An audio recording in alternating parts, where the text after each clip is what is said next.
Hello everyone, I am Dr. GB Salom and you're welcome to GB Interacts Live, a time that I interact with some of your favorites in the gospel scene.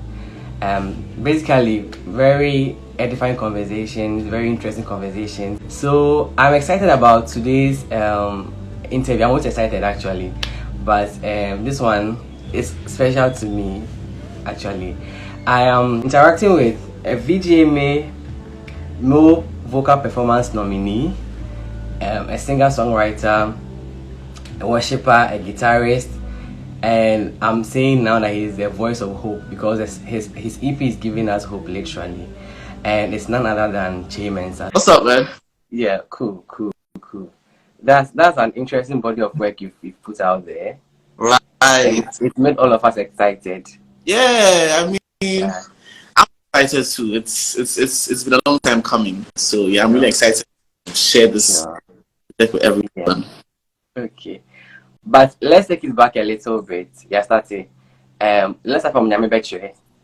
That was the first song by Kyei Mensah. You have done other things musically before that, but that was like your first song. Yeah. Tell us your mind at the time.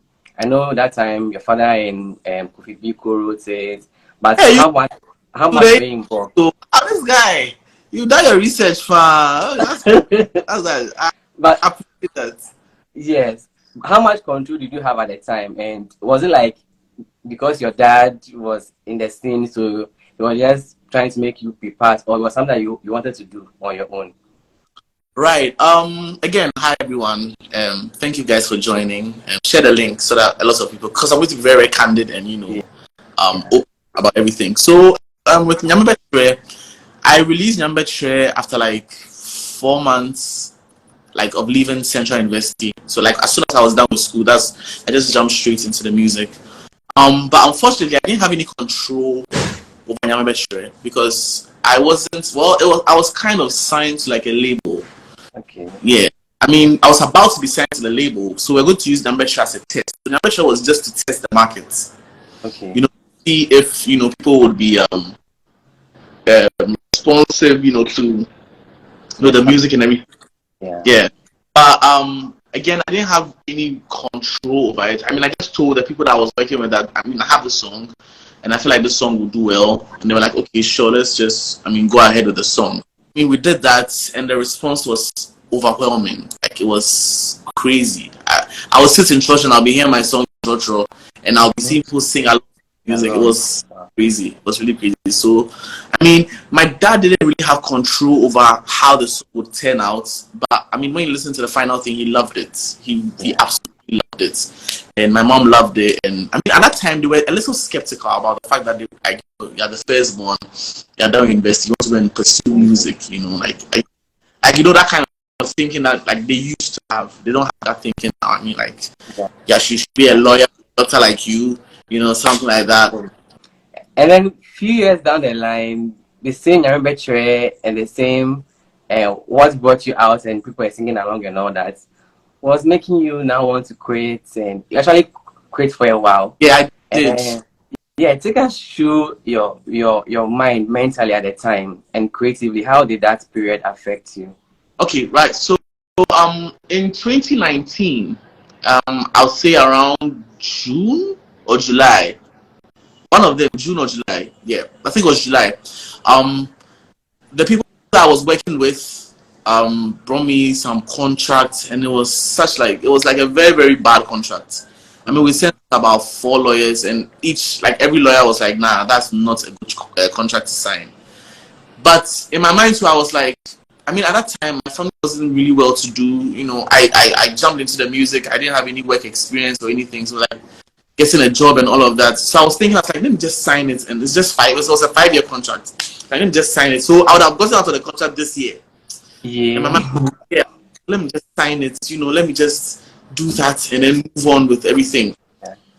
But, I mean, I prayed about it and I had peace about the fact that I needed to leave that. I didn't have to sign that contract.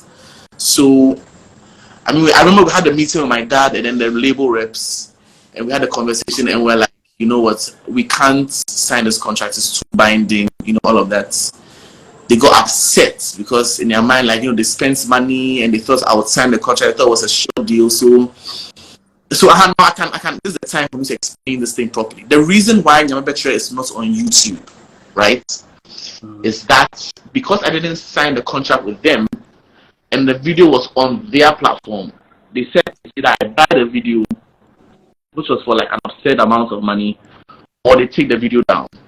Wow. And it was a dilemma because people are blessed by the music a lot, the song a lot. And in my mind, so it wasn't everybody that had Apple Music or Spotify or had the chance to stream the music. So how is it going to happen? But then I wasn't going to pay a amount. It was between 20 to 30,000. I had to pay for the video. I was like, nah, I could probably use that money to record several songs. So it was a very, very difficult decision to take. After that happened, I told them that they can take it down. That's fine. And after that happened, I got into like a very, very dark place. Mentally, I was done. I was done with music. I was done with performing. I was done with the guitar. I think that was the longest time I went without playing the guitar. It was like 2 weeks. But I wasn't playing the guitar. I wasn't singing. I wasn't doing anything. And it was a very, very dark moment. I won't lie. But a little light shone through when I had the opportunity to open for Joe Metal. So that happened when Kumsin called me. Kumsin Metal's manager called me and said, another time I'd released this cover, the Obinyane cover, and it was making waves. Yeah. So then he called me. He's like, I want you to come and open a show with that, and not just open a show. I opened with my own. So I was supposed to just do the Obinyane, and then I look on the side and I tell him that so sing your own song. So sing another song, and then that's when I got a chance to sing Nyamabetre, and I was singing and people were just singing along. It was crazy, and I was like, well, I think let's give it one more try. So the one more try is what's best. Take it all. So I'll just leave it there. Then you continue. Yeah. But such moments, is it something common with a lot of young artists? Do you think people face such moments when they are starting and there's no money and they need somebody to help them? Do you think it's quite common? It's very common. Some people will not talk about it, but I feel like it's a conversation that needs to be had. Because I've had times I've spoken to some of my musician friends who have been very, very open and candid with me. I'm not going to mention any names, but then some of them even got it to the point where they had like suicidal thoughts. It's because God is like, imagine like it's like God has called you to do something, right? And you are like, you can see what God has for you. You can see the plan that God has for you, but you yourself, you don't really believe it.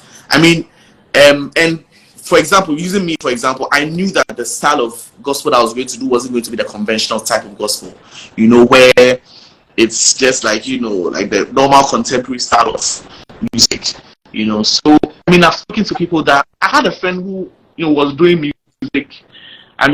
People would call him for events, leave his house, church or go, nothing to come back with, and he was losing money and, all of that. So he ended up, starting like a food service or something like that, and like stopped music completely. And that was an amazing voice, an amazing vocalist, But a lot of people have been going through that stuff. A lot of people are still going through that stuff, but just a few of us actually make it out. That's the sad truth. The sad truth is that some of us have resilience. Us are like, whatever happens, we are going to do it. So yeah, it happens, but the way we can do it as a community, as a Christian community, is to support people when they pour out stuff. Sharing the link on your status shouldn't be a difficult thing. Just streaming the music shouldn't be a difficult thing. It'll help. It helps. It's on the same subject. I want you to, maybe somebody might go on the live or watch the video later, might be going through a similar thing. Maybe you can use your story to encourage them. Yeah, let me use the testimony of Take It All. Okay. Because I find that when I tell some of my musician friends about that testimony, they're like, okay, then I think I can do this. So after I had an opportunity to open for Metal, I was had the opportunity to open for Kyei Mensah, at Tehila. And after that, I used to do BV for Eric Jason. After all of that, I was like, you know what, God, I want to record another song. I want to put out another song. I don't know how I'm going to do it, but then I want you to foot the bill for me. And I prayed that prayer at August Worship 2019. So after that, my friend Nick Records, Nicholas Annan Jr., hits me up and he's like, Charlie has opened his own, because at that time he was doing his national service at MTN. I come 25. And then when he was done, he said he had a lead into like, go into music full time. So he called me and was like, do I have any project that I want to do? I mean, he'll just foot the bill for me. Like it's not going to be like anything I have to pay for. He just wants to like enter the music scene. And I'm like, yeah, I actually have a song that I want to do. So well, the story is that I had recorded that song earlier with the label people, but then because all of that stuff, I couldn't have the master recording. So I go to him and I'm like, okay, we have to do the song. I gather my friends Nat and Justice, right? And then we go to my friend Nat's church. It was a Pentecost church around Dome. So we go there and then we record the song. And then we are sending the files to Nick, and then the files get corrupted. And I'm like, Charlie. So we go back again the second time and record it, same thing. Third time, same thing. Fourth time, it went through, and then we did everything. But then while we were in the mixing and mastering process, we found out that there was a problem again. Yeah. So it was either we're going to cancel the project as a whole, and then do it another time. Just release it the way it was. So Nick ended up going to another sound engineer's place. His name is Jonas. He's the one that produced Nothing So Hard. Eventually, so we go there and he's having a conversation with him. And then the guy's like, he really loves the song. Like it's a really good song. It's different from what people have put out in Ghana. And he calls me and he's like, you know what? He can solve the problem for me and I don't have to pay anything because he loves the song. So this is going to be like an offering. So after the BVs are done, it's now left with the video. We have to shoot a video for the song. But at that time, I didn't have money. Again, I was broke. I was a struggling artist. And a friend of mine called David offered to do a lyric video for me. So he did a lyric video. When I put out the song, the first day I put out the song, it didn't go anywhere. It was just on people's statuses. I mean, I posted on Twitter like 3 retweets, 4 likes, and of Facebook, so people are not really listening to it like that. And then I got a message from a friend of mine. It's called Kwabena Boateng, and it was a DM on Twitter, and he was like, Charlie, the song is blessing him, and God is telling him to shoot the video for me. So he paid for Danny Vision, also a director called Danny Vision, to shoot the video. And now we're about to shoot the video. We shoot my scenes. We're supposed to shoot another scene somewhere, and then COVID hits. And when COVID hits, we couldn't travel, we couldn't do all those things. So we ended up asking people. So if you watch the video, we ended up asking people to like send in videos. So we just added to the video. So we did that. And I mean, when we put it out, now TV was playing it. Some radio stations decided to play it. Some didn't want to play it because they said it's foreign. It's too foreign. We can't play it's gospel music because we can't even hear the word God. We can't hear God in it. We can't hear all these things. And I'm like, it's gospel music. It's just different. And that's why I realized that we Africans tend to demonize what we don't understand. For a year, we're just doing promo for that song. That was the only song we're doing promo for. That was the only song we had out. So everywhere I get a chance to, I just sing, take it all and everything. So the next year, I'm at a friend's house and they're announcing the VGMA nominations, and then I'm just scrolling, and they do this thing where they announce it every hour. So every hour there's one category, every hour there's one category. And then I'm waiting. So the thing is that my dad told me to send in my song for nomination. Yeah, and I didn't really want to do it because I felt like award shows. I mean, I didn't think I was going to get the nomination. So I did it. Now then another hour passes, and I'm like, okay, let me check now. And I check, and my face is there. I'm like, So I was shocked. So I thought I was dreaming. When people say that, it felt like I was dreaming. At that point, I understood them. Like I felt like I was dreaming, and I felt like, and I felt like the only way I would wake up was if maybe somebody called me or somebody else, and then the calls just started flowing.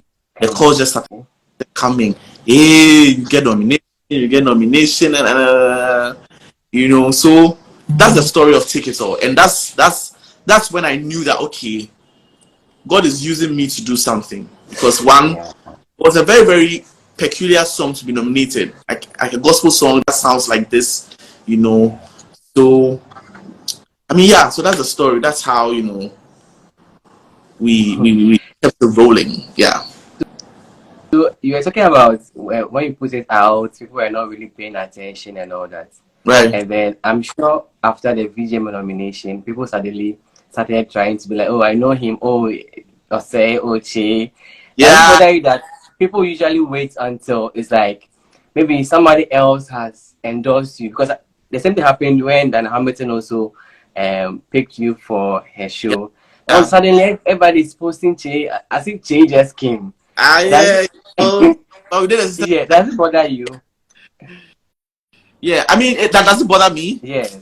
I mean, it used to, because it was like, now you people didn't believe in me. Now you are texting me and you are calling me. I was trying to be petty and all, but I mean, to a certain point, I understood them. The thing about human beings is that we need to see something before we start, believing. But and the thing is that I put in a lot of hard work, and I put in a lot of time praying and seeking God's face. So when it started happening, it wasn't a shock to me. It didn't really bother me. It actually made me happier, because I was like, wait, now if I put out music, you people are going to listen, right? Yeah, especially when I had an opportunity to sing at Auntie Diana's program. She doesn't say that I was an opening act. She said that Kyei Mensah performed at. He wasn't an opening act. He built you to perform. Build me to perform. Yeah. Because originally, if you had the program, originally I was supposed to be the second person to sing. Okay. It was supposed to be Pastor Duncan Williams singing first, and then I'll come in. But then I remember this vividly. I mean, my team was there. I could see that everybody was nervous on my team, and I couldn't make them know that I was nervous too, because I was extremely nervous. I was just pacing. And if I can describe how everything went down that day. So I was just pacing. I could see my people there. They were just still quiet, just looking around and everything. And I was just pacing. And then I saw Auntie Dinah's, one of her managers, Uncle Charles from the UK. He came up to me and he's like, so there's a small problem. And I was like, I cut my set. He was like, no. He was like, it's supposed to be someone before you, but the person is not in, and we need to start the program. And Auntie Diana, she starts the programs on time. She's never late. If it's late, like 10 minutes. And that was the 10-minute one. She was like, so can you go on stage? Like, we are very, very sorry. We wanted you to come on second, so more people would come in and see, because it's like an opportunity. And I'm like, it's fine. It's okay. So I get on stage, I get backstage, and then there's Bernard Avle. He was the host at that time. So he sees me, and I will not say he dismissed me, but he was like, oh, you look like a cool guy. This is the first time singing on it. I was like, oh yeah, I've sung here before, but then this is my first time with Auntie Diana. It's like, oh, you kill it. And so he asked me what's my name, what have I done, And then I went on stage, and as soon as I went on stage, the nerves just left. Wow. As soon as I got on stage, I think it left because I could see 1,000 and I was at the top there somewhere. My dad was down there. My friends were in the crowd. I could hear them scream my name. And I was like, okay, there's some home support. So, and we did that. We did the whole administration, everything. I did a set, and then with just the band. And then we had to sing. I'm and I just took the guitar, and I think it was so beautiful. It was such a beautiful moment. So when I left stage, Bernard Abler came to hug me, and he was like, "You're a really, really good musician. Like you commanded the stage. So you know what? Here's my number. Take my number and send me your song." So I just that instant, that day, after I left the stage, I sent him the songs. You know, so it was a really, really great experience. And from that, I mean, a lot of people saw me. A lot of people followed. When Auntie Diana posted me, I think I gained close to 1,000 followers when she posted me. Yeah, I got like 1,000 followers, and she posted me everywhere. And I'm really appreciative of Auntie Diana, because everywhere she went, when she was talking about the program, she mentioned, and we have Coda, we have Daughters of Lord Jesus, and we have Kyei Mensah. Every single radio station she went, she mentioned my name, and it made me feel like I belong, you know, and it felt like a mother's love, you know, like she was trying to, like, you know, push me out there. And recently I was thinking, have I made her proud after, you know, she put me on stage and everything? And I feel like I have, you know, because that opportunity shot me up, you know. So yeah, that's a very good experience. You've answered most of my questions, so I was going to ask if what the administration on that Hamilton stage had brought to your ministry, like how it has advanced your ministry. I mentioned it did again, where I mean, I remember after the program, I had a call from one of these companies that said, "Oh, we've been doing some morning devotions, and would like you to come and handle, like, you know, praise and worship for some of them." I had like a call from the Ministry of Foreign Affairs, went to sing at one of their worship some of that, like the worship stuff, like, you know, devotional stuff, and all that. And like, you know, because Dan Hamilton's events, these big people come, like very big people come, ministers and all and all of that. So for them to, you know, say, "Oh, this is the office of this is, and we need you to come and sing here," and like, hey, okay, that's good, you know. So that really helped. We'll go into your new music soon, but I want to talk about the covers you do. Right. Has it ever crossed your mind to? I know you write your own song. I'm not trying to like downplay that. You're a very good songwriter and all that. But has it ever occurred to you to be like a cover artist? And do you think there's a niche for that in Ghana? I don't think there is. There is, because I never wanted to be a cover artist. I never wanted to do that. The only reason why I started doing covers was because it was like I was holding myself accountable to learning the guitar.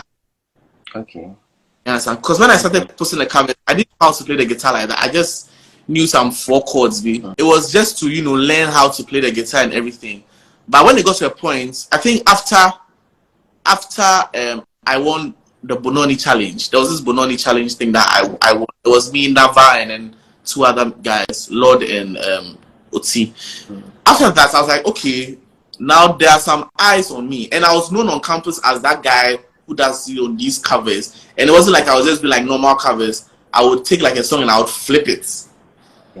I would like literally flip the song, because I didn't like.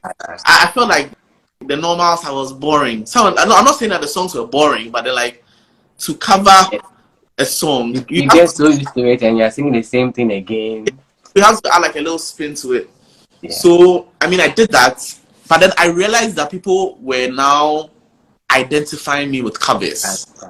You know, so, and it would always be like somebody's releasing their song, they're like, "Oh, please, try and do a cover for me," and I'm like, sure. So that I'll do that. And then there was something that was like, you know, happening like that. So until I did the Obinyane cover, you know, and I was like, okay, this is like the most successful cover out of all the covers I've put out. And at that time I had like 4,000 followers. But then I had like, you know, 1,000, 2,000 views on that cover alone. You know, so I was like, okay, that's going far, but I still want to do my own music. You know, but the thing is that even after releasing my songs and everything, I still like to do covers. The thing is that at first, I was doing it because, okay, you are known for covers, so you have to do it. So it got to a point, it became like a chore, where it's like, okay, what are we covering? There's this song, let me just take it and like, no. So I'll be trying hard to try and flip the song, but it wasn't feeling natural, you know. But I mean, after the Obinyane happened, I was like, okay, you know what? If I want to do it and I feel like doing this, I'll do it. It's because I used to say, okay, I'll post covers every Tuesday and Thursday. So like covers, Tuesday covers, Thursday covers, stuff like that. But I was like, no, I'm going to stop that because it wasn't feeling natural. So I mean, I still do covers. Today like this, I had someone that I arranged. Maybe I'll put it out after the whole EP promo is done. Yeah. But you release covers too. Would you be doing more of that, like just your fun moment? I know it was very spontaneous, but it came out really nice. Yeah, it was that I think that's the most spontaneous to the point where I didn't have like a list of songs that I put down to do for covers. We'll just do one, and then so after we are done, I have to think fast. Okay, so what's it? Oh, I have this one too. Then we just start, we just play it, and that's why I have to give shouts to Niela, Joe Kingsley, and Nanayao, because like they were very we didn't rehearse any harmonies. It was just spontaneous that way. But covers is supposed to be a yearly thing. Okay. It's supposed to be like a yearly thing, a thing where, you know, every year there's an EP, just guitar and, you know, vocals, just that. But let's see if this year it happens. Yeah. I think it will happen. Yeah. So let me say it here so that I'll be held accountable. Yes. Covers 3 will happen. But I think, if my manager is online, I don't know if I can say this now, but but I mean, we have other ideas that we want to do with the EP, with Sound and Faith and covers. So there'll be like, you guys will see it's nice. It's actually nice. I'm sure you will spill because I have questions around that, so I'm sure you end up spilling by all means. Right.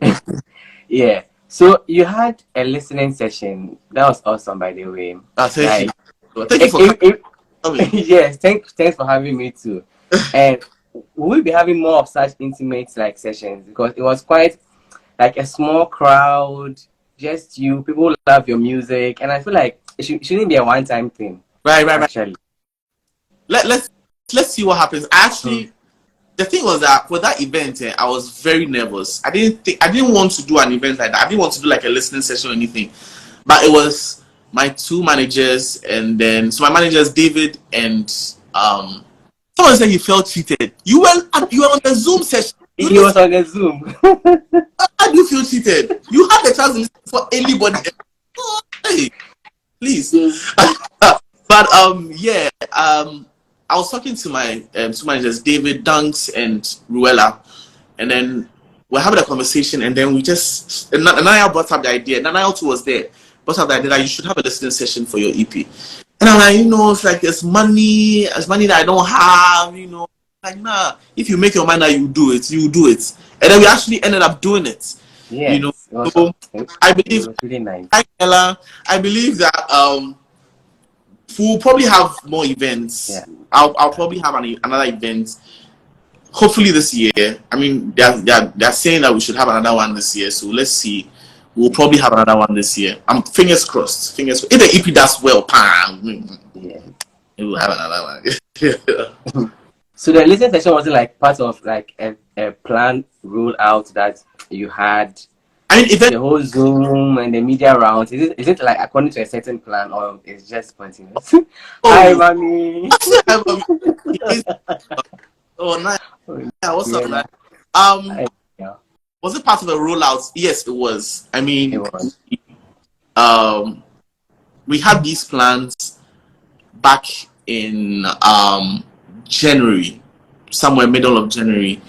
We went for like a small retreat in Akusumbu. That's where you guys saw. So if you see the first teaser video, was on like a boot thingy. That's when the whole plan. So we had a rollout plan. You know, have an event, a listening session, have a few interviews, shoot a few videos. I can say here that we have like a small visualizer for GD that's coming out tomorrow. Yeah, I mean, we had those plans. It was like it was planned properly.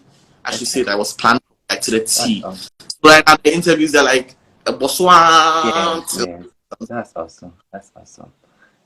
It's really great because I'm learning from all that. Yeah. Yeah. But why Sound of Faith? Before you say that, I explain the cover art. Is it telling a story? The six faces with different emotions. The cover art. So initially it was supposed to be a 6-track EP. Okay. And the 6 was so in the beginning of GDA, a few people say All I Need Is Faith in different languages. Yeah. That was supposed to be a separate track. Oh, Then okay. about like why? I feel like it adds to the message of the of GDA. Okay, now let's just put it. And I'm all about unconventional stuff. So, we just did that. But the cover art depicts all the emotions I went through writing, recording, everything about the EP. Those are like the emotions that I went through. So there's some you can see me in a pensive look. Those pensive looks are like when Charlie, you have to about the money, they come, those things. Why are doing? There's a place where like I'm shouting, and I think that one, I think it was about GD. I mean, I remember when Obenking sent me the instrumental for that song. It blew my mind. All of that. So yeah, it's just different stages of emotions that I was going through. That's the cover art. It was shot by Ato Krenzel, and then the design was done by Derek from Do Vision. So, yeah. Okay. You really do well by shouting out all those who have helped you one way or the other. Yeah, I mean, because some of us didn't have it that way. Yeah. Where coming up, you do stuff for people, but then they forget, all of that. But it's fine. It's life. Okay. So now, why Sound and Faith? How did you come by the theme? Right, sound and faith. Okay, let me start from the title. Okay. The original title of the EP was A Journey of Sound and Faith. That was the original title because I was having a conversation with a very, very lovely woman, Auntie Josie, who owns Josie's Kappa Cappuccino. And we're having a conversation about my life, music, how things happen in my family, all of that. So after we had that conversation, she looks at me and she's like, wow, that's like a journey of sound and faith. And I'm like, if I ever have an EP, I'm going to name it the Sound and Faith. So, and today I was realizing something, that the EP was, I think it was just engineered by God, because initially the plan wasn't to have like songs that were all about faith. I just wanted to name the EP Sound and Faith. But eventually, all the songs that we had talk about faith, and like telling Jesus to come into your heart, asking God for more, for help, for faith, and all of that. So the plan for the EP started in like 2019. Wow. That's when I had the plan to do Sound and Faith. And I didn't want to do Sound and Faith. I didn't want it to be like a collection of songs. I didn't want it to be like, okay, I recorded Ayeyi, I recorded Grace God, I recorded Take It All, and then Nothing's to Us. So let me just put all of that in one. I didn't want it to be a collection of songs. So that's why I kept on releasing singles. But then Nothing's Too Hard wasn't even supposed to be on the EP. It wasn't supposed to be on the EP. But later on, as I was listening, I was like, no, it fits. The story and everything. So after 5 years, last year July is a very, very important month in my life. I have to start thinking about what's in July. So last year July, that's when I decided, you know what, I think it's time for me to put this EP out.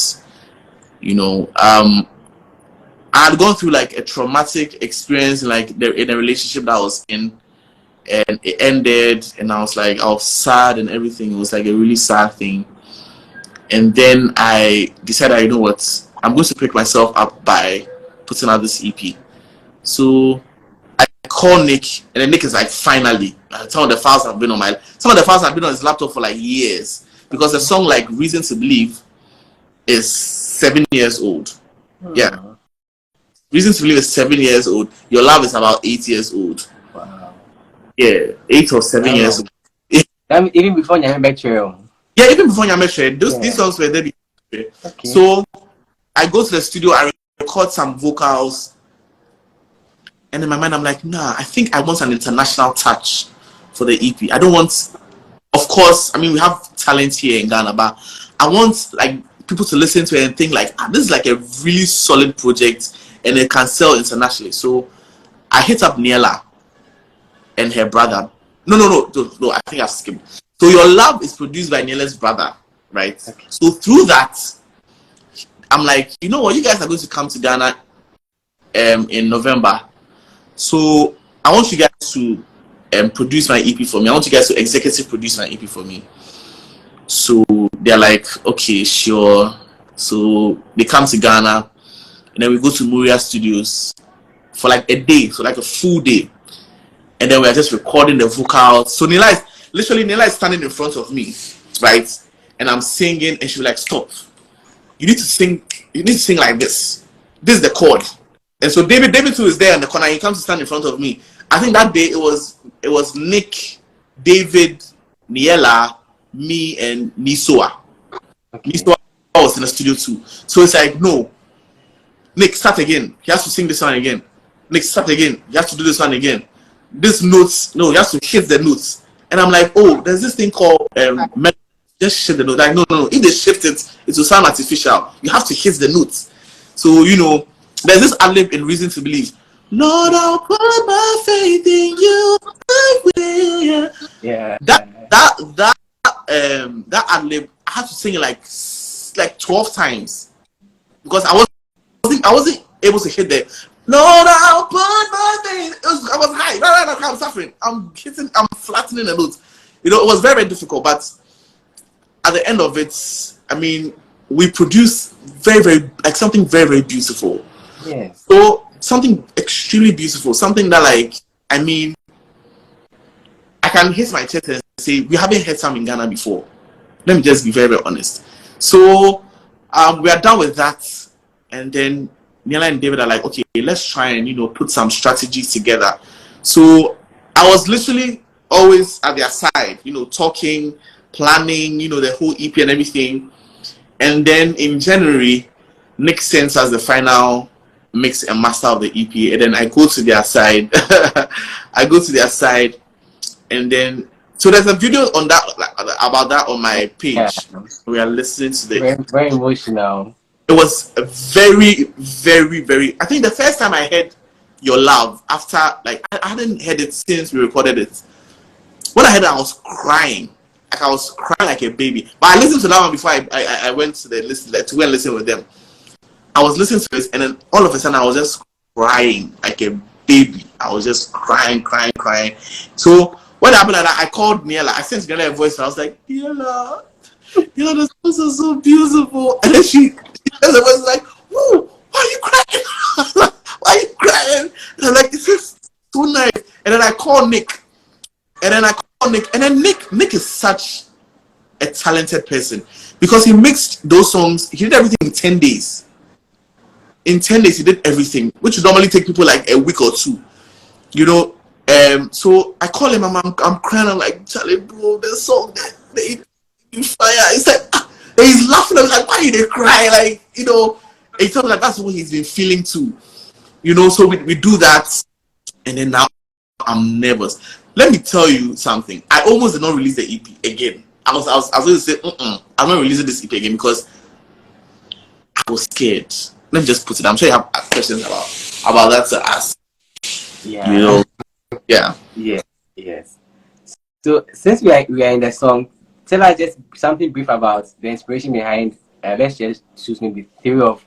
I know it's difficult to get a favorite from your EP, but let's pick theory, and then tell us the story behind maybe when it was being written, the inspiration behind it. I'll try and do all of them, but I'll make them as brief as possible. Sure. So with GA, I was scrolling through TikTok, right? I was scrolling through TikTok, and I saw a video of a bishop called Bishop Adon saying, I really want to meet that man. And he was saying, Aden sign, and in a sign. He was just saying that. And those lyrics stuck in my head, And then I had like a melody for it. But when I played the melody, I wasn't really feeling it. So I played it for Inyunyam, my friend Inyunyam, singer Inyunyam. And she was like, I think we can work on the melody a bit. So I come back home, and then my dad tells me that I should listen to the song. I listened to the song, and it feels nice. It feels like it has like a groove to it. So I come back to my room and then I just and that's how I wrote the song. And then I hit up Japheth and then we wrote the song together. We finished the song together. And with Reason to Believe, it was written by Dave the Music Box, produced by Dave the Music Box. He did everything. The only thing that he didn't do on that one was the guitar. You know, and Jide was produced by Alban King. Shout out to Alban King. Yeah, so and Reason to Believe, that's the I think that's the oldest song on the EP. That's like 7 years. Yeah, 7 years. It's just that song's like tug of war. Like you're telling God, like, you know, there's a key for I don't know how to say it. But like, you know, I'm telling him that, like, you know, I suffer, I'm suffering, like give me a reason to believe that everything will be fine. And at the end he's like, I'm the reason everything will be fine. It's like a big flex. I'm like, okay, sure. Then nothing's too hard. I got that inspiration from Archbishop Benson Idahosa. I saw a video of his. I watched the video and then I went to bed and then I heard the chorus in my ear. Nothing's too hard for you, nothing's too hard for you. So I took my guitar and it was around 1 a.m. and I wrote the song there. And then I was like, oh, I need a feature. So then I hit up. Well, I had a dream I was singing a song with Niela. And then I hit her up. I'm like, Niela, let's do the song together. She's like, I'll think about it. Eventually she did. And then we recorded it. Your love. I wrote Your Love after I got my heart broken. I had some broken hearts. Yeah. And then I wrote Your Love. But I wrote with my friend Steve Wanon. I think you guys met him at the listening session. Yeah. We wrote that together. We started the song in school. But then I finished the song after the heartbreak, you know. So, yeah, that one too. I'd always wanted to do a song with Kofi Nkrumah. Okay. And when I hit him up, I was like, bro, I have this song I want to do with you. I sent him the song after like a week or two. He also sent his verse.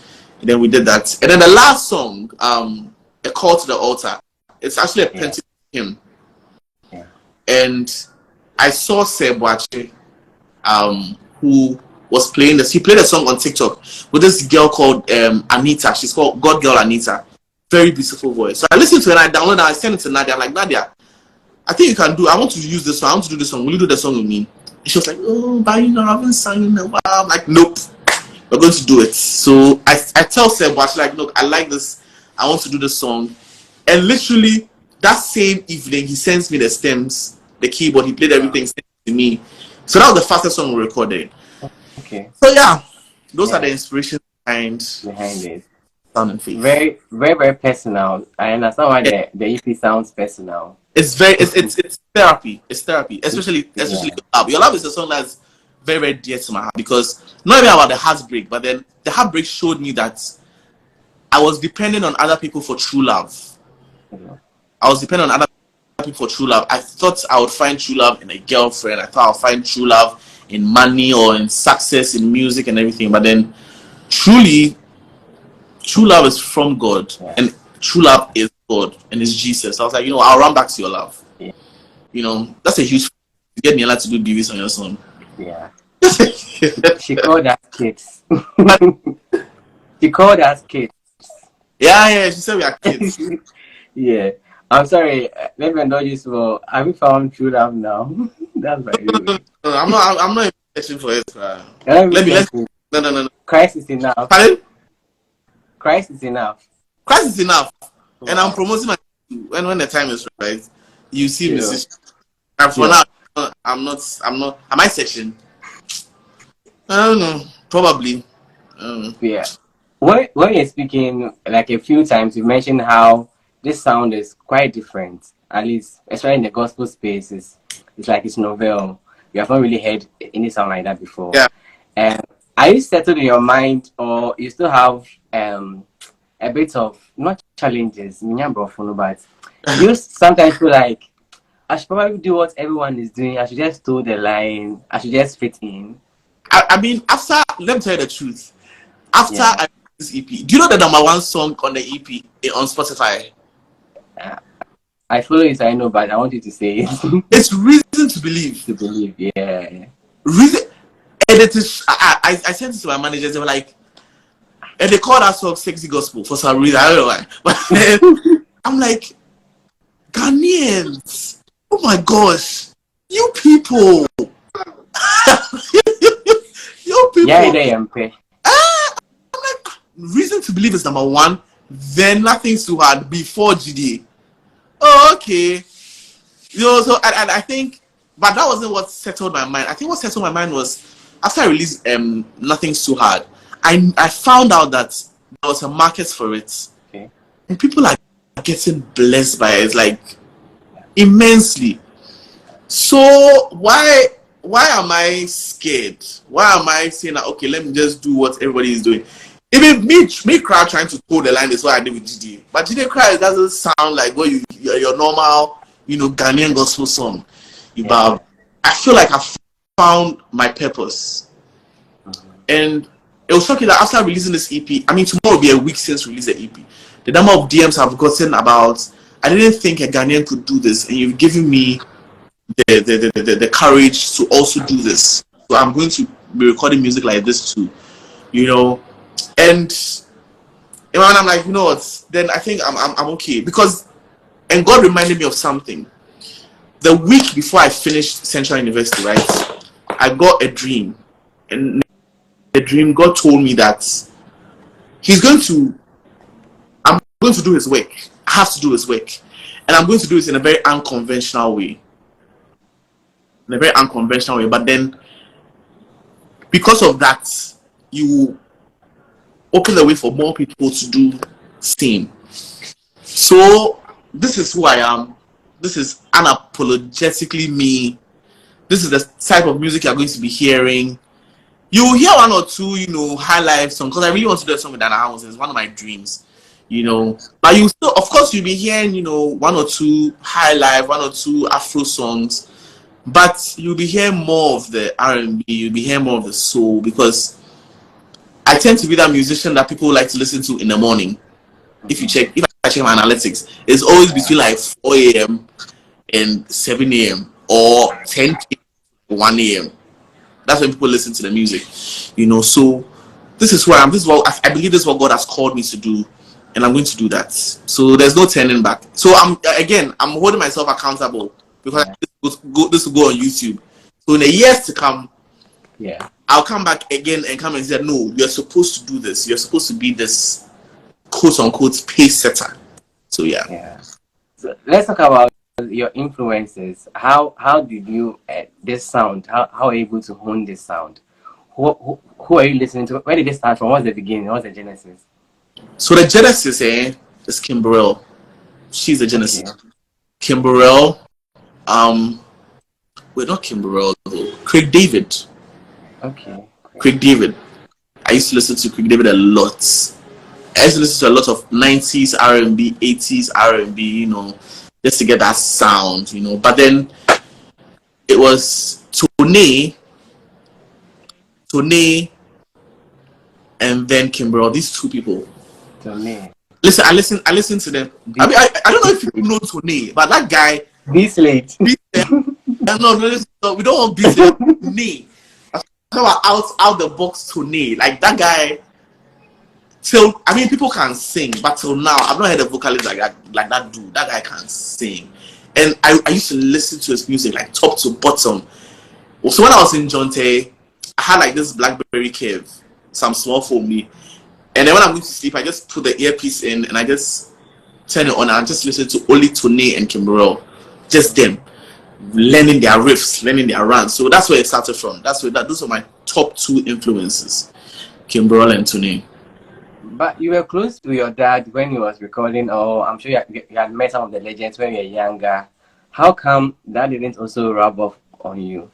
I mean, I was trying to, that's how I like their song. So then, my dad, when I finished GSS, right, before I went to SS, I used to go like to gigs with my dad, live band gigs and all of that. So I would go, and when they set up, they'll be doing their sound check and they'll be playing like jazz music. And I would love that. I love the jazz music aspect. But then when they start playing the high life, don't saying I don't like high life. But when they started playing, I was like, it's cool, but it's not jazz. It's not jazz music. So I just turned my eye off that one. But my dad actually introduced me to a lot of jazz music, and R&B music because, and again, we'll go for sessions. I remember I went to one at Alisa Hotel, and then I went to their jazz club instead of like the high life section. So I was in a club.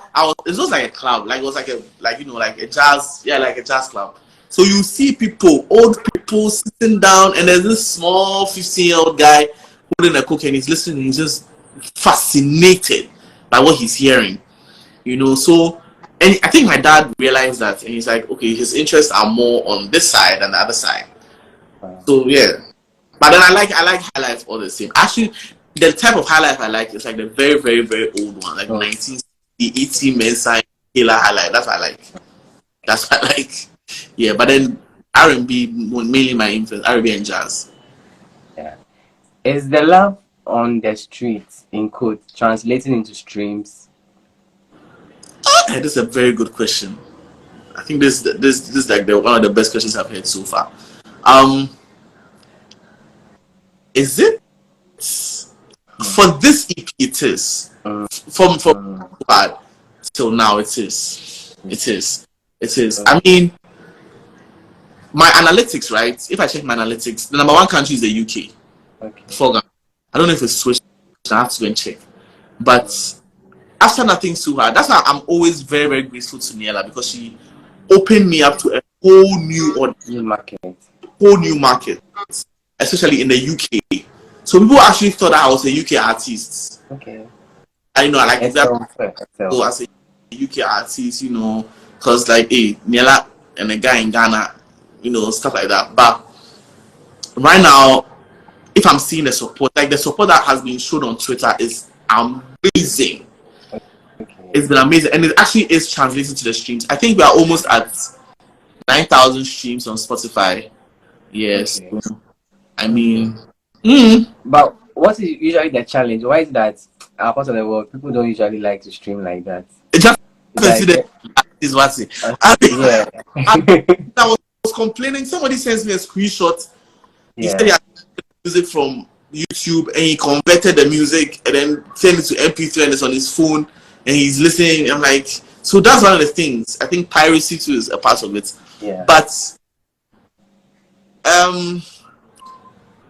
I really don't know what it is. But I think one of the other things too is that promotion. I mean, you need money to promote music.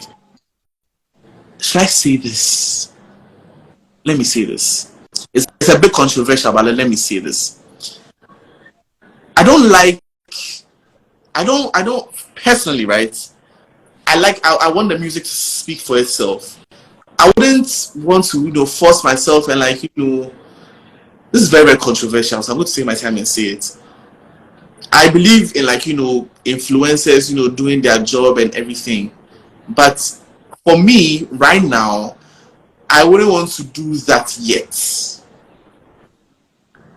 I still have a lot of years in my life.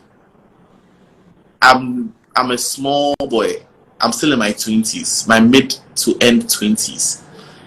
And I have a lot of years to make mistakes. I have a lot of years to do music, I believe. So an EP like Sound and Faith, it's like for me, it's like my baby. I don't really want it to be manhandled. Like, I understand that going on TikTok, making sounds and everything is going to help the promotion. I believe that strongly, but I don't want it to be gimmicky. I don't want it to be like a gimmick, where it's like it will just last for a moment. It will last for just a moment. Thank you. It will last for just a moment. A song like You Show the Vibe. Those songs are meant to shoot like that. But I believe that with Sound and Faith, and I'm saying it's not like a prophetic thing. I'm saying that Sound and Faith will still be on people's lips for like 20 years, 30 years. It's going to be that EP that people will be like, throughout the years, it's still good music. So because it grew organically, on the people. But I mean, from it's been a week, and it's the way it's been going there. It's crazy. It's really crazy, like how it's been moving, and I don't think it's stopping anytime soon. I like the way it's gradually moving. I believe in baby steps. I believe in little drops of water. Again, I'm a young guy. I don't need to have a billion streams right now. I don't need to have. $1 billion would be nice, but then gradually I'll get there. Again, I don't want it to be like a gimmick where, somebody was like, you should have like a dance, like a TikTok dance for GDA and all of that. It's nice. It would be nice to have all of that. But I believe that the music has to grow organically. It has to grow well. And an example is people listen to Reason to Be Alive. Actually, I'm sure you recorded the song like last year. The instrumentals were done in 2017. That's when they were done. 2017, so 17, 18, 19, 20, 21, 22, 23. 6 years. It's actually 6 years. It was done that long time ago. And now it's come out. And people still think like it's a fresh thing. You understand? So if right now you think that a song from 7 years ago is fresh, so then in 7 years or in 10 years, I also can say like, the song still sounds fresh. Understand? Like songs are Nothing's Too Hard. GD, all these songs, I believe, are timeless songs. Nothing's Too Hard is a song that will be played forever. I believe. The song that's going to be played forever. So again, the growth of the EP, I like it. Even if we don't have 20,000 streams right now in a week, or sometimes it's nice if you post, wow guys, we reached 10,000 streams. It's very nice. But me, I believe in taking time. I just believe in taking time. So yeah, that's it. I hope I've not stepped on any toes with what I just said. You said it so like how I would say it. So people say when I'm doing a roast, I should come and bash people. I'm like, it's gospel. You don't have to come and act like you are hitting somebody. No, that's not. For me, someone hits me up and was like, the GDA, you could have used live percussion, live trumpet and everything. I was like, okay, next time I'm going to do a song, I'll send you my mobile number so that you send me the money, because as an independent artist there, and I'm not signed to any label, you send money, Yeah. Yeah. So let's talk about performing live. I think your mic is always on. I know you understand the phrase. Your mic is always on. How are you able to train yourself to be able to sing live and you don't flat? It's usually like it goes well, unlike things we've heard and I've been hearing this week. Yes. I'll attribute that to a couple of people. First, I'll say is the training I had in Jonte. Okay. So I went to Jonte, and that training was very difficult. When my friends were going for long vacation, I was in school singing, and all of that. So Jonte, I'll say Niall too played a huge role, because Niall was like always on my case. Like, when he say I have to and only say call flat. When I started playing the guitar and singing it was very difficult. It still is kind of difficult playing and singing, because you are using your brain, and then Niall didn't like that. He was like, "Oh, say David, I say, you have to drop one." And I was like, "No, I'll work at it." And I feel like I have. And I'll also give huge shout outs to Niela. Niela will tell you the truth. She's very, very decent. I remember I posted a cover one time. I'll not mention which cover it was, but it wasn't good. It was okay. If somebody else hears it, the people like, Charlie, this guy. But she listens, like, Che, you were flat here, you were flat here, you were flat here, you were flat here. You need to this. And I was like, and I'm always willing to learn. So I was like, Niela, what can I do? What should I do? She's like, okay, you have to do like this and like that. And then the subsequent one, when I post, she's like, now, you are singing. But I think the secret to it is that I'm singing every day. I'm singing and playing the guitar every day. Every single day in my car. When I was sitting in a church roll, I'm singing every single day. And I also believe that when I was little, my dad used to take me to a lot of live performances, like live shows and everything. So I started attending VGMA when I was like 13, 14. Now I'll see them performing live, people performing, dancing, singing at the same time. And I was like, I think I can do this. So it took a lot of rehearsal, a lot of work. So sometimes when people are seeing me singing outside and it's a lot of work. So yeah. But it seems so effortless. Like it's like we are just doing it. Effortless because behind the scenes, I think from 2018 till 2020, after COVID, I was always sleeping like 4 a.m. because I'm practicing. I'm practicing the guitar, I'm singing. I'm practicing the guitar, I'm singing every single day. I think between 2018 to like 20, I missed like 3 days of playing guitar. Just 3 days of not playing guitar and not singing. Because every day I was constantly. I remember one time I cut my finger. I was trying to cook and I cut my finger like really deep, like very, very deep. And then, oh my god, sexy G. And you know, sexy G. That guy's an amazing guy, you know. And my finger like really deep. I went to the hospital, so they were like, do I do any work? I was like, I'm a musician, I play the guitar. Oh, you can't play for like a month. I said, okay, watch and see. So I come back, so I'm like 2 days, I'm not playing the guitar. And the third, I'm like, you know what, I'm itching, like it's like an addiction. I need to play. So I just did the guitar and I'm playing. And my mom was like, hey, why don't you guitar? No? And you know, so even in like the hardest times, that's when I even want to play the most. That's when I want to sing the most. So it's like constantly rehearsing. Recently, like a week back, I realized I was being complacent. Actually, you have to step up your game again. So you know, yeah. So we are back to sleeping at 4 a.m. and rehearsing. What do you term as success in your ministry or in your career?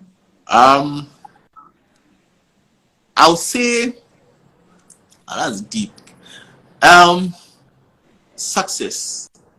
I'll say when I went to cut my hair, right, and then I met a mate of mine from JSS, and he's a doctor, and he said sometimes when he's going on his ward rounds, there are patients that have like nothing's too hard on, and like they are praying with it and asking God, like, you know, and I'm like, that's it. I mean, at that point, you can say that, okay, you've done what you're supposed to do, and I believe that's success. Again, the streams and everything, they are nice.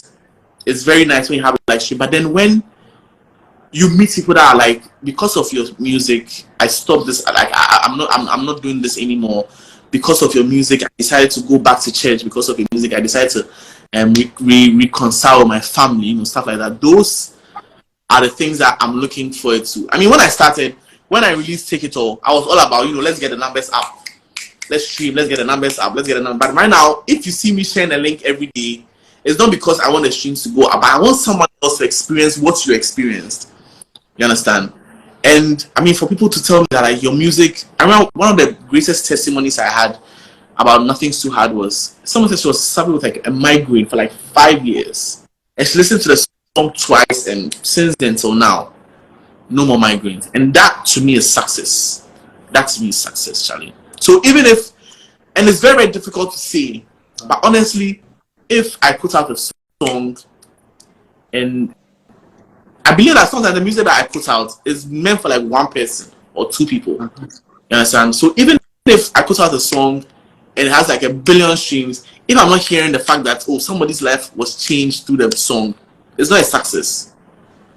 It's not. It's just like a publicity sound, like stunt or something, like, oh, you just decided to release music. So if nobody's life is being changed by the music you put out, Charlie, then why are you doing this whole Christianity thing?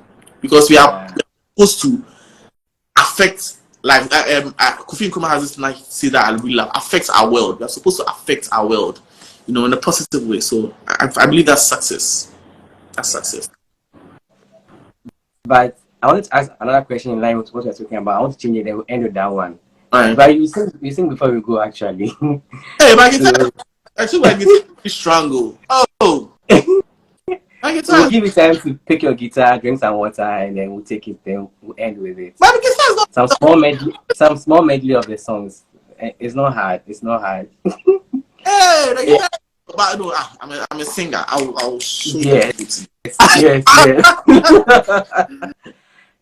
I wanted to ask, it's not cool to ask because it's gospel and it's ministry and it's soul winning, but is it paying? Is it paying?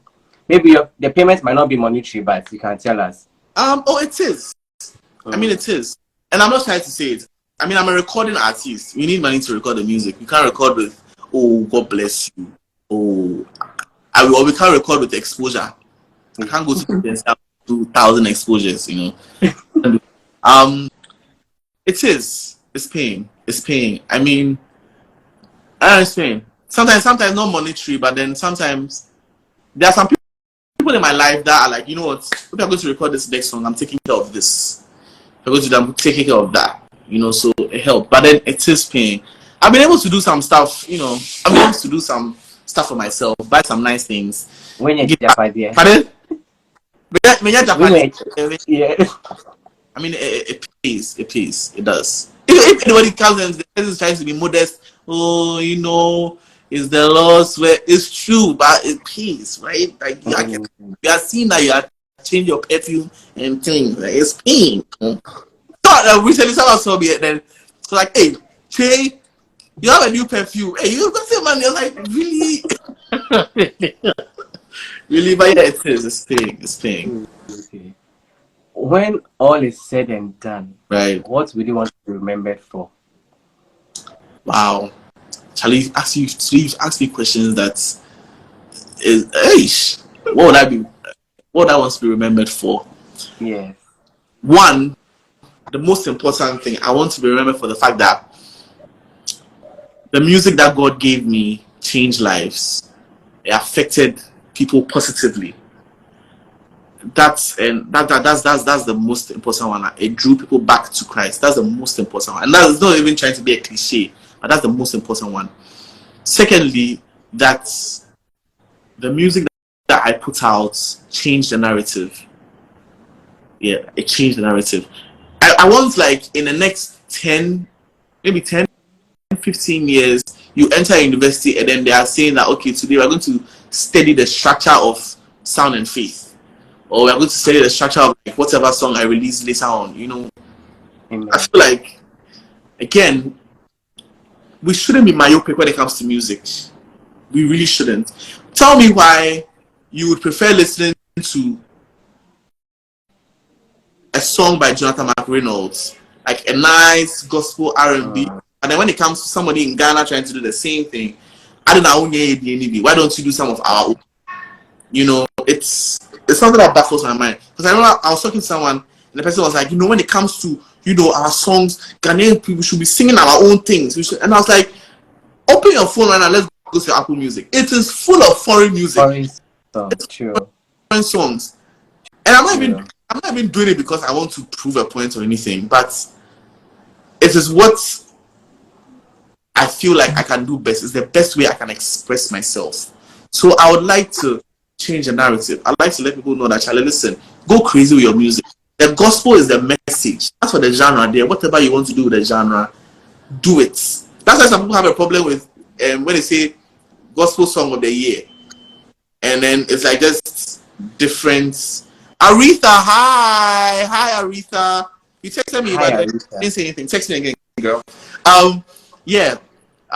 So I want people to know that, okay, Kyei Mensah's music changed the narrative. Kyei Mensah's music inspired other people to do music like this. You know, those are the two things. That my music will draw people back to Christ, which is the most important. That's the staple. And then second, that I change the narrative of my music. That's it. Amen. So now we'll take the song then. Which song you guys have? Which song you guys? Of the well, I think we should get some comments. What song should they sing? Yeah, from the EP. You want me to sing? Let's be sure that you have listened to the EP. Yeah. If you haven't listened to it, then you're a hater. Let me sing for you people then. Sure. If you calm the sea, may the lame man walk, may the blind see, and made man talk.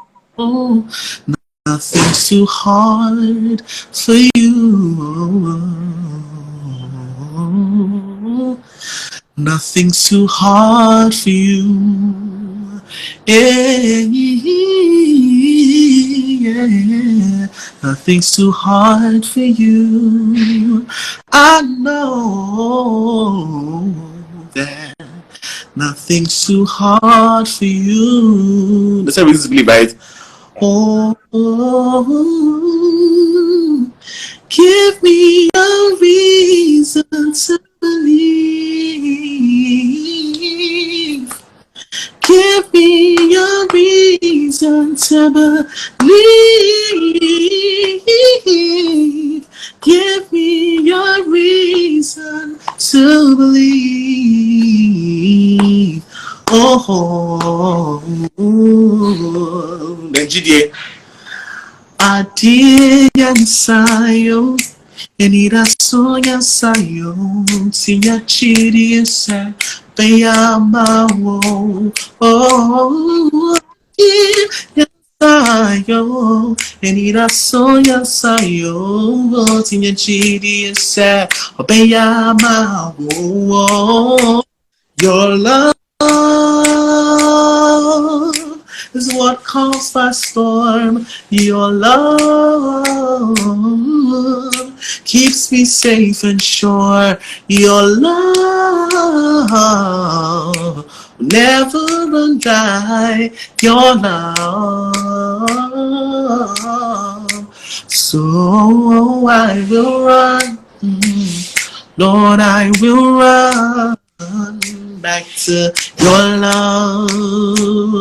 Your love, I will run. Lord, I will run back to your love. Yeah. Wow, the mic is on. The mic is on. The mic is on. The mic is on. The mic is on. Yeah, so your final words and Right. Usually I would say stream my music, but I want to do something different. I want you guys to write these artists, their names down, and stream their music. wow. After that, so Kofi Nkrumah, listen to Kofi Nkrumah's EP. He has this EP called Love Letter, the Love Letter. Super EP. If you like Sound of Faith, you like that EP. So listen to Kofi Nkrumah's EP. Listen to La Famille. Listen to their EP, their album, La Famille, like L-A, then Famille, you know, their EP. So these two artists, listen to Dave the Music Box. And I'm mentioning these things because they are in line with what we are doing. They are in line with what we are trying to change the narrative. These artists are different, you know. And when you're done, stream Sound and Faith. Yeah, definitely. And we're releasing the visualizer for GDA. It's something that I shot in my living room that I just want to share. So yeah. And yeah, subscribe to their YouTube channels. Yeah, subscribe to the channel, subscribe to my channel. Yeah. So Jay, thanks for coming. Thank you so much. It's been a very interesting conversation. Top 5 interviews I've had so far. Is this my longest actually? I mean, you have a lot to tell. It's me. Yeah. Anyways, okay. Then I will stay in touch. Oh yeah, definitely. You have to DM your number across so that we get more. I send you exclusives. I do this thing. I like sending people like my son. Like, what do you think about it? And I've not released it yet. So okay. Yeah. I'll be so honored. Sure. Thank you very much. And thank you guys. Have a good evening. Has he left?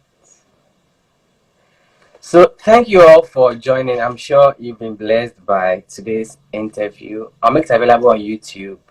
And thanks again. Make sure when I put it out, you share and let's create awareness for more people to watch. I'm sorry we didn't get a chance to ask questions, but I'm sure I've covered everything that you wanted to do. And we're reading your comments as well. Thank you all so much. Let me give shout out to those who are still here. Abaka, We are here. Judy, Joshron, Hi Biscuit, Black Lendon, Dave, Michael Piazza, Gloria, Andy, SL, Senior Edem, Abina, and then Edlet Music. Thank you all for staying till this far. Have a good night, everyone. Bye, bye, bye, bye, bye.